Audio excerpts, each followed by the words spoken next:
Sambut pagi dengan segelas kopi beraromakan kupu-kupu. Lunturkan Assalamualaikum warahmatullahi wabarakatuh. Bismillahirrahmanirrahim. Perkenalkan, nama saya Miftah Hasbullah.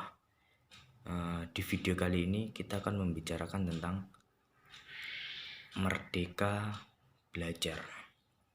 Nah, apa sih itu merdeka belajar? Mari kita ulas. Merdeka belajar di sini adalah program kebijakan baru dari Kementerian Pendidikan Republik Indonesia atau disingkat sebagai Kemendikbud RI. Nah, pada peringatan Hari Guru Nasional, Pak Nadiem Anwar Makarim selaku Menteri Pendidikan dan Kebudayaan Republik Indonesia itu mencetuskan merdeka belajar. Apa sih yang diberikan oleh Pak Nadiem Anwar Makarim itu? Nah, menurutnya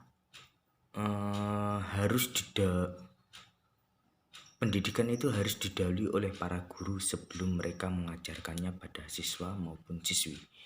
Pak Nadiem menyebut bahwa dalam kompetensi guru di level apapun, tanpa ada proses penerjemah dan kompetensi dasar dan kurikulum yang ada, maka tidak akan pernah ada pembelajaran yang terjadi. Nah, pada tahun yang akan datang, sistem pengajaran itu juga akan diubah.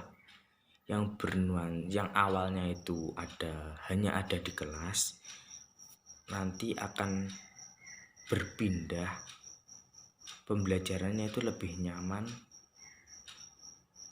bisa di luar kelas maupun dan lain sebagainya. Nah, di sini nuansa pembelajarannya itu dimasukkan dalam bisa diskusi oleh guru, bisa keluar dalam kelas, bisa pokoknya seperti itu. Maksudnya tidak monoton di dalam kelas. Nah, di suatu pembelajaran yang baru seperti merdeka yang dicetuskan ini, merdeka belajar ini pasti ada sisi positif dan negatifnya, pasti ada. Nah, kita lihat dari sisi positifnya. Dari sisi positifnya itu murid siswa itu bisa lebih berkembang dan bisa lebih mengasah otak. Pokoknya bisa mencetuskan ide-ide yang brilian begitu. Nah, itu dari segi siswa. Kalau dari segi guru itu bisa juga guru dapat memberikan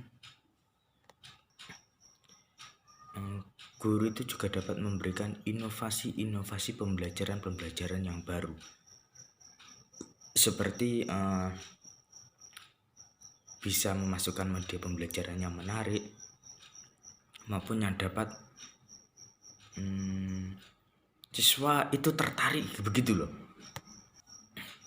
Nah, kalau dilihat dari segi negatifnya, semua hal baru itu pasti memberikan kontroversi, pasti itu. Nah, sebagai salah satu contoh, kontroversi apa yang ditimbulkan ketika ada masukan baru, seperti kurangnya persiapan dari seorang guru maupun seorang siswa. Karena kan bagaimana kalau kebiasaan mereka itu hanya mendengarkan terus langsung diberikan pengarahan untuk bagaimana berkontribusi dalam pembelajaran tersebut, untuk melakukan diskusi dan lain sebagainya, itu pasti memberikan dakdikduk, bagaimana ya, perasaan tersendiri yang membuat mereka itu tidak nyaman begitu loh.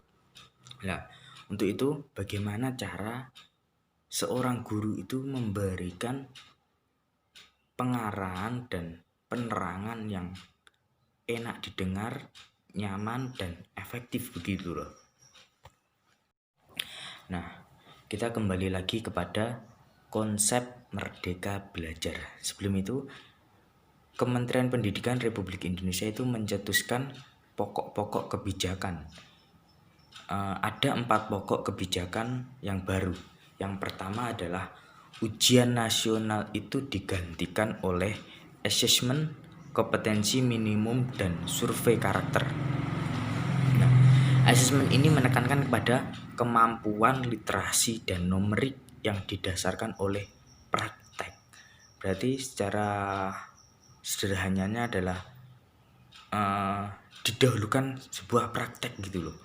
Ya, yang nomor 2 adalah ujian sekolah berstandar nasional.